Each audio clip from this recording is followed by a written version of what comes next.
અને હવે નજર કરીએ મુખ્ય સમાચારો પર તો બનાસકાંઠાથી મહત્વના સમાચાર મળી રહ્યા છે। બનાસકાંઠા જિલ્લાના વિભાજનના વિવાદ વચ્ચે હવે જ્ઞાનીબેન મેદાનમાં ઉતર્યા છે। ઓગળ જિલ્લો બનાવવા જ્ઞાનીબેન ઠાકુર તરફથી પણ હવે માંગ કરવામાં આવી છે। વિભાજનના પ્લાન સામે જ્ઞાનીબેને પણ હવે પોતાનો વિરોધ નોંધાવ્યો છે। વિભાજન અંગે લોકોના મંતવ્ય નથી લેવામાં આવ્યા તેવું જ્ઞાનીબેને કહ્યું છે। જ્ઞાનીબેને ધરણા પર બેઠેલા અગ્રણીઓનું આવેદન સ્વીકાર્યું છે। લોકોની વાત સરકાર સુધી પહોંચાડીશું તેવું પણ જ્ઞાનીબેને કહ્યું છે। આ સિવાય તેમણે કહ્યું છે કે થરાદની સાથે સરકાર ઓગળને પણ જિલ્લો બનાવે। સરકારે કોઈ એક વ્યક્તિના ઇશારે આ નિર્ણય લઈ લીધો છે।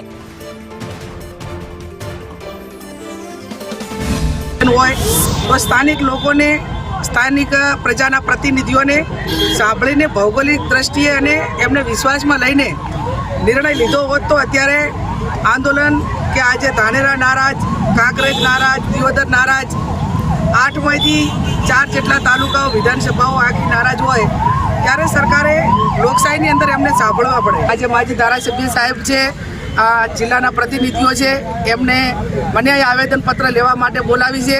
આ જે આવેદનપત્રની અંદર એમની જે માગણી છે એ માગણી હું મારા લેટર પેડમાં લખી અને સરકાર સુધી પહોંચાડી અને એમની જે વાત છે, એમની જે રજૂઆત છે એ સાંભળી અને પુનર્વિચારણા કરીને એમને કઈ રીતે સંતોષ મળે એવા પ્રયત્નો સરકાર કરે એ બાબતનો લેટર હું લખી અને સરકાર સુધી આ બાબતની જાણ કરી। જે રીતે બોટાદના નાથી જિલ્લાઓ બનાવ્યા છે એકને બદલે સરકારે 2 જિલ્લા બનાવવાની જરૂર હતી તો થરાદે થોત, પણ એવું નથી કર્યું।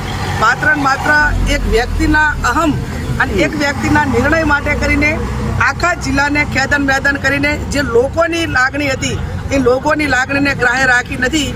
એટલે આ બાબતમાં કદાચ થરાદે ભલે જિલ્લો બન્યો હોય પણ ઓગળને અલગ જિલ્લો બનાવીને કાંકરેજ, ધાનેરા, દિયોદરને આને પણ ન્યાય મળે એ જે રજૂઆત છે એ રજૂઆત એ હું સરકાર સુધી પહોંચાડું।